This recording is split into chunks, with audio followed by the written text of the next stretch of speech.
biasa. Jadi satu kabupaten tuh udah tiga-tiganya semuanya anak muda. Saya meyakini, ayo sudah saatnya anak muda terjun di politik.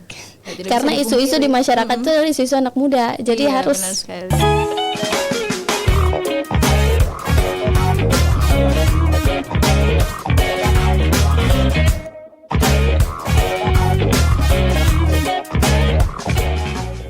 Assalamualaikum warahmatullahi wabarakatuh. Bertemu lagi dengan saya Nurul Nadia Fadlia Basahona dalam podcast Suara Rakyat 45 DPRD Provinsi Maluku Utara. Ya, senang sekali hari ini saya kembali menyapa Anda pemirsa di rumah, karena hari ini merupakan podcast pertama kita di tahun 2025. Semoga di tahun ini menjadi tahun yang lebih baik lagi untuk kita semua. Amin ya rabbal alamin.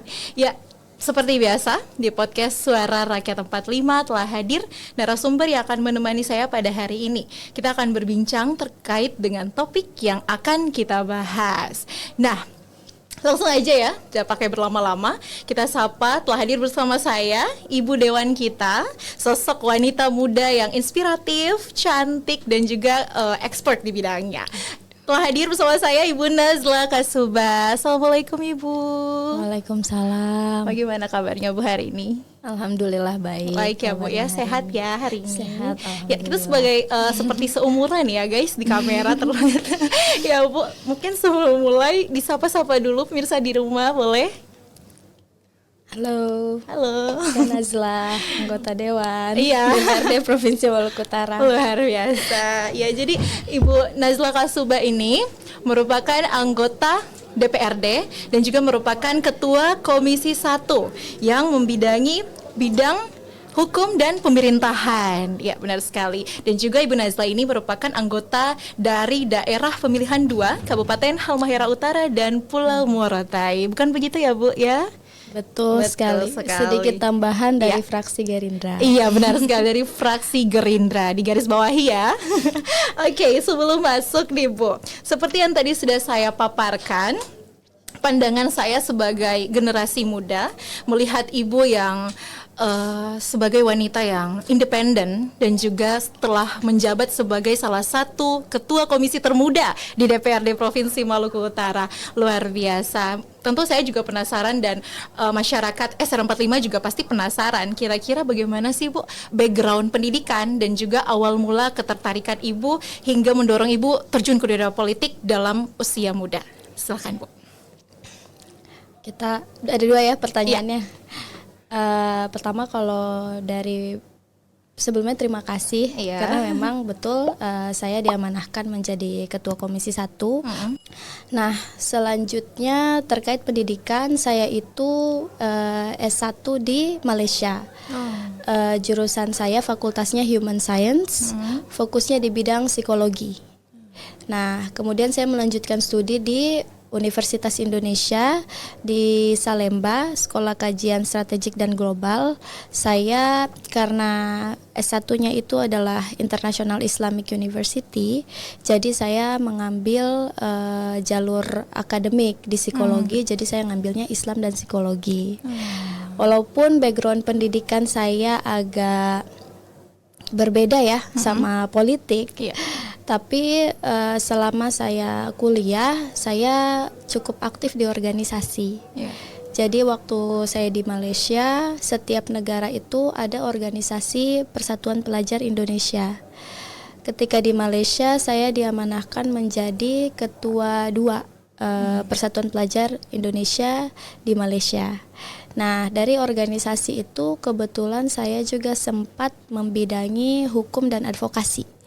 Nah, ketika membidangi hukum dan advokasi, saya bersentuhan banyak dengan KBRI karena juga bersentuhan dengan TKI, Tenaga Kerja Indonesia, yang ada di Malaysia.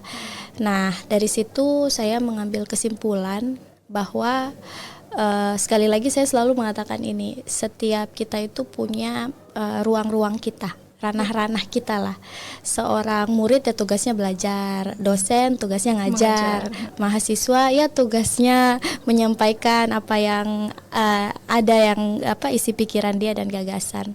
Dan saya itulah yang saya melihat bahwa ternyata politik memiliki satu peluang untuk kita ketika kita punya mimpi, punya gagasan yang berkaitan dengan Provinsi Maluku Utara, politik menjadi salah satu jalan yang insya Allah cukup baik, apalagi posisi DPRD ya, mengawasi pemerintah sebagai mitra pemerintah daerah. Itulah yang memotivasi saya sebenarnya dari pengalaman-pengalaman itu, pengalaman-pengalaman saya di organisasi kepemudaan. Kemudian pengalaman saya bersentuhan tentunya dengan berbagai komunitas, dan saya berpikir ide udah, gagasan udah, tinggal kerja nyatanya apa. Itulah alasan saya terjun di dunia politik. Ya, jadi berawal dari organisasi tadi yang Ibu jelaskan. Mungkin merasa passion Ibu ada di situ ya kali ya, Bu ya? Suka tentang hal-hal politik gitu ya, Bu ya? Iya, politik ini kan besar ya.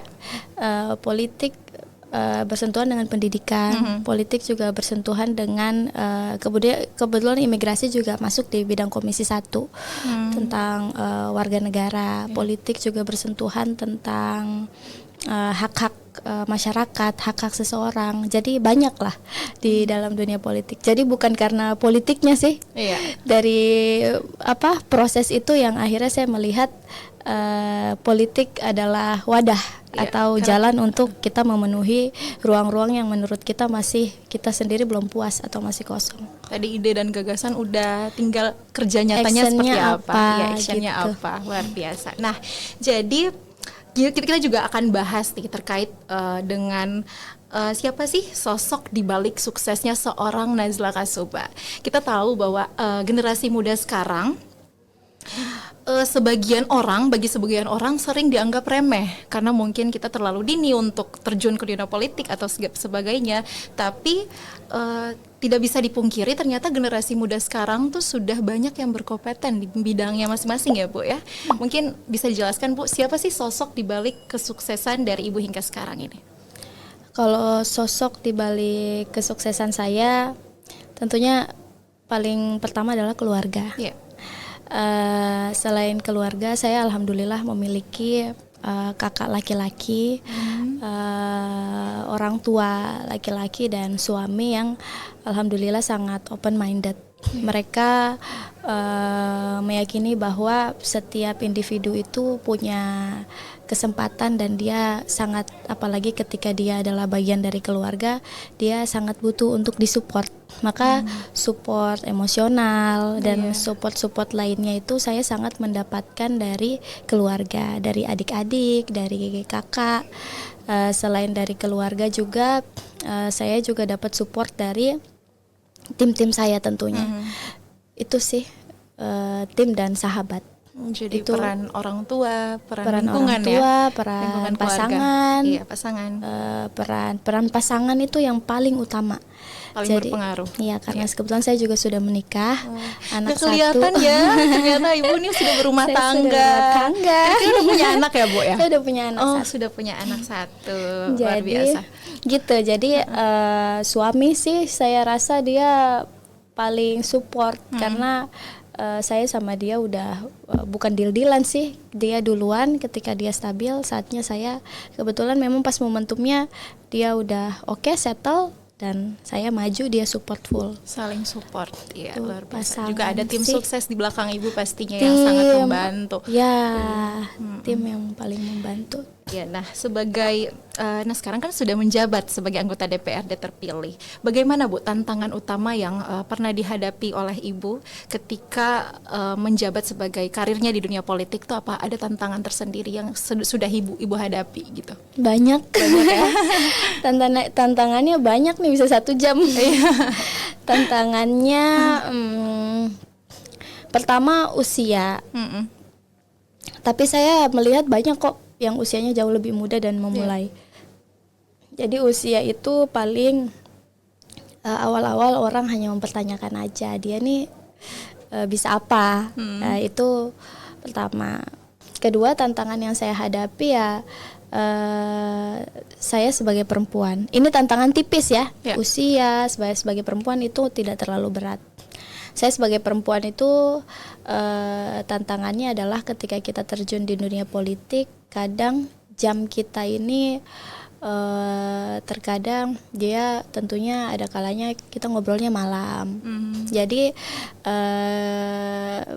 hal-hal seperti itu kita perlu berkomunikasi yang baik lah di internal kita agar mau sampai jam berapa juga yang penting jelas kan diskusi-diskusinya seperti apa. Selanjutnya juga tantangannya sebagai keluarga ya, istri dan ibu. Jadi ketika saya pergi harus meninggalkan keluarga, kadang ke kampanye di tempat yang berhari-hari nggak ada sinyal. Ada kalanya suami chat, bagaimana kabar? Itu udah kayak pulang gitu. Setelah pulang setelah ada kabar nih. Paling tantangannya itu.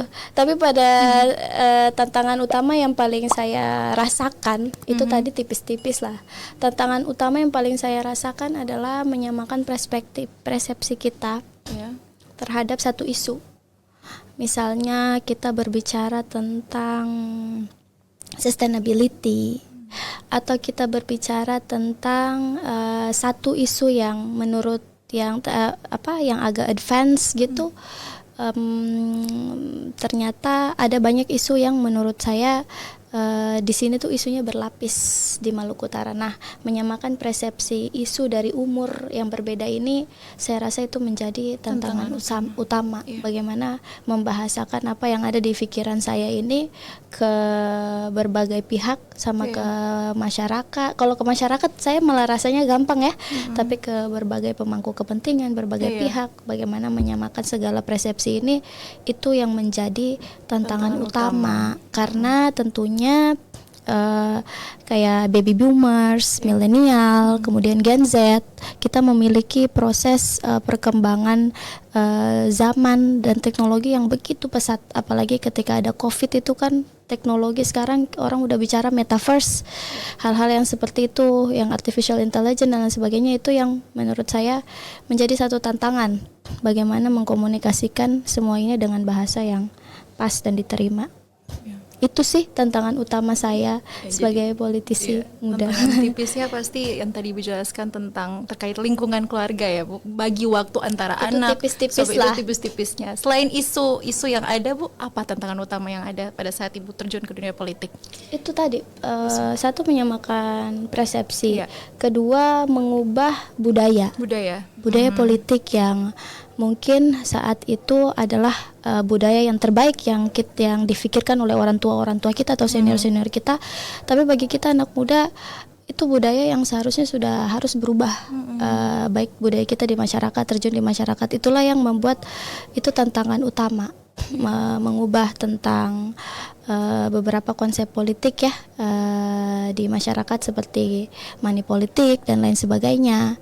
Itu adalah hal yang masih banyak saya temukan. Tapi saya mungkin tidak menyalahi orang tua terdahulu. Mungkin itu adalah bentuk sosialnya mereka. Tapi sekarang sudah tidak boleh lagi hal-hal seperti itu dilanjutkan. Bagaimana cara Ibu menghadapi tantangan seperti itu Bu? Take a risk, ambil resiko. Karena kan kelebihannya sebenarnya usia muda itu adalah privilege. Privilege-nya adalah kita punya waktu yang panjang untuk uji coba di laboratorium politik Maluku Utara. Masih sangat panjang ya Bu ya untuk terlibat dalam dunia politik. Oke, nah sebagai anak muda nih Bu, tentu saja media sosial menjadi hal yang sangat penting. Kita bahas media sosial dulu ya. Nah, sejauh mana sih Bu peran teknologi dan media sosial mempengaruhi strategi politik Ibu? Mungkin pada saat kampanye kemarin ataupun keseharian selama di DPRD, apa di-share juga Bu ke media sosial? Ya, jadi media sosial itu penting di dalam perpolitikan saya itu dalam konsep membranding diri. Jadi yang seperti saya bilang ketika kita pertama kali muncul, ini anak siapa sih? Kan anak muda kan, ini anak siapa sih? Jadi saya memanfaatkan sosial media sebagai platform untuk mengenalkan diri saya. Ini saya apa yang mau saya bawakan, saya inginnya tuh perpolitikan Maluku Utara itu seperti apa. Itu saya memanfaatkan media sosial sebatas ketika orang ingin mengetahui saya punya sosial media, punya platform sosial media untuk mereka bisa cek saya itu seperti apa, karena masyarakat tentunya berhak tahu dan tentunya kita nggak bisa mengenalkan di setiap titik, kan ada media sosial untuk memanfaatkan personal branding. Ya, berarti yang sudah tadi dijelaskan, berarti ibu ini tipikal pakai sosmed semuanya ya? Dari TikTok, Instagram diambat semua atau beberapa saja? Saya penekanannya lebih banyak di Instagram. Oh, Instagram. Instagram tuh pribadi atau official atau gimana? Pribadi. Oh, pribadi. Iya. Tapi saya dengar katanya ibu punya salah satu akun yang khusus akun itu untuk mempublikasikan kegiatan sehari-hari. Apa itu benar, Bu? Iya. Oh, jadi namanya apa sih? Waktu kira-kira? biasanya itu yang personal tuh Nazla Kasuba. Oh, itu udah di dalam udah semua ya. Follow ya. Nanti ya. Siap. Siap. Jadi itu. Tapi kalau udah itu aja sih, sosial media lebih banyak ke Instagram. Saya satu karena kalau terlalu banyak saya lebih prefer handle sendiri sih. Jadi interaksinya lebih enak. Kecuali ada beberapa yang memang saya kasih ke tim. Tapi untuk Instagram itu sendiri full.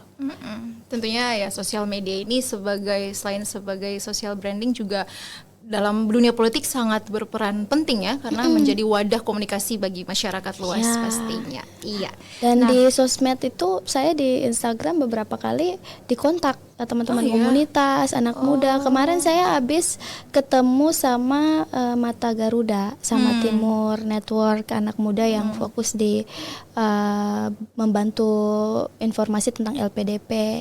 Itu ternyata mereka lihat Instagram dan mereka pantau juga. Pantau di situ. Jadi lebih gampang ya, langsung komunikasinya langsung sama langsung. ibunya langsung. Karena kebetulan adminnya juga ibu sendiri guys, gak pakai ini, gak pakai orang luar ya. Oke, nah apa nih Bu pesan ibu untuk perempuan muda di luar sana yang ingin masuk ke dunia politik tapi mungkin ada rasa takut, insecure atau ya pokoknya nggak percaya diri lah, gimana Bu, silahkan. Pesan saya kalau memang ada perasaan itu kita bisa kok selesaikan di dalam diri dulu. Karena di politik itu bukan hanya tentang diri kita. Ketika kita udah memutuskan untuk terjun di politik, kita bicara berapa ribu masyarakat. Jadi kalau seandainya memang ada perasaan insecure, perasaan takut, take your time, selesaikan dulu apapun itu yang ada di dalam diri sendiri, kenali diri sendiri, terus tanya, emangnya kenapa mau masuk politik? Karena banyak kok jalan dalam berkarir selain politik gitu. Kalau memang itu tuntas, komunikasikan itu ke orang yang menurut kalian paling bisa mensupport, yang bisa kasih kata-kata negatif ketika orang lain kasih hal-hal kata-kata positif ketika banyak mendengar hal-hal negatif tuh dari orang lain. Pegang dia. Apakah dia itu adik, ataukah dia itu ibu, ataukah dia itu pasangan? Saya nggak tahu, setiap orang punya orangnya yang berbeda-beda. Tapi pegang dia dan sampaikan secara tulus, saya ingin begini, begitu. Kemudian coba mulai ikuti aktivitas-aktivitas partai. Karena kalau sifatnya di DPR, kita tentunya mewakili partai masing-masing. Coba diikuti. Kalau memang dia berangkat dari nol ya, diikuti aktivitas partai, aktif di isu-isu organisasi yang ada, aktif di organisasi, aktif di isu-isu masyarakat, terjun langsung di masyarakat. Kita nggak tahu dari pintu mana seseorang itu akan lahir sebagai politisi. Tapi dicoba apa yang ada di depan. Bisa orang memulai dari majelis-majelis taklim. Bisa orang memulai dari desa, banyak kades-kades yang jadi. Bisa orang memulai dari akademisi, bisa orang mulai dari organisasi, bisa orang memulai dari memang lahirnya dari partai. Banyak jalan, tapi tuntaskan dulu yang ada di dalam diri. Karena ketika kita terjun akan banyak gejolak. Make sure kita ketika jadi anggota dewan itu sudah bukan lagi Nazla Kasuba, tapi siapa? Halut Nazla nih, Halut Morotai. Nazla ini Komisi 1. Kita berbicara dari suara mereka. Jadi kalau ada yang belum tuntas di diri, saya sarankan ambil waktu dulu sampai tuntaskan dulu semuanya. Iya, benar sekali. Makanya take your time ya. take your time. Pokoknya harus menyelesaikan dengan diri sendiri dulu dan jangan pernah takut untuk mencoba. Jangan paling takut penting untuk mencoba. Satu lagi, cari mentor, cari sahabat, cari mentor. Kemudian lakukan. Kalau ada pepatah mengatakan kalau memang kita udah meniatkan sesuatu, Faidza azamta fatawakkal 'alallah. Ketika kita menginginkan sesuatu, kita berazam, maka bertawakal saja kepada Tuhan. Berserah aja kepada Tuhan, kita jalan. Ya, karena masing-masing sudah di garis tangannya masing-masing ya Kak ya. Ya, terakhir nih Ibu. Mungkin ada closing statement dari Ibu. Apa sih harapan Ibu untuk dunia politik, khususnya untuk generasi muda seperti Ibu ke depannya, agar bisa lebih baik lagi mungkin? Silakan. Harapan saya di dunia politik itu lebih banyak kolaborasi. Saya melihat vibes politik sekarang ya, orang sudah tidak lagi saling menjatuhkan atau mengkritisi. Itu saya lebih banyak melihat lebih banyak orang berkolaborasi. Komunitas mau berkolaborasi dengan DPR, kemudian DPR lebih banyak. Ayo sama-sama kita kolaborasi untuk masyarakat. Jadi harapan saya untuk anak muda, persiapkan diri di tahun 2029, kita kepung ruangan-ruangan dewan ya, ruang-ruang DPR, baik DPR RI, DPRD provinsi maupun kabupaten. Saya mau info di Halut itu dari fraksi Gerindra 3 anggota dewan. Jadi saya juga ketua Tunas Indonesia Raya. Saya partainya, saya Partai Kepemudaan dari fraksi Gerindra, dan 3 anggota DPRD Halmahera Utara di kabupaten itu semuanya anak muda. Wah, luar biasa. Jadi satu kabupaten tuh udah 3-3-nya semuanya anak muda. Saya meyakini, ayo sudah saatnya anak muda terjun di politik. Karena isu-isu di masyarakat tuh isu-isu anak muda. Jadi harus masuk. Iya, berani mencoba ya Bu untuk anak-anak muda di luar sana. Ya baik, terima kasih banyak Ibu mungkin atas waktu yang telah diberikan, sudah mampir di SR45. Semoga apapun yang kita sampaikan tadi bisa bermanfaat untuk masyarakat Suara Rakyat 45 di rumah. Oke, demikian podcast Suara Rakyat 45 DPRD Provinsi Maluku Utara. Saya Nurul Nadia Fadlia Basahona, mohon pamit undur diri. Jangan lupa like, komen, dan subscribe. Wassalamualaikum warahmatullahi wabarakatuh.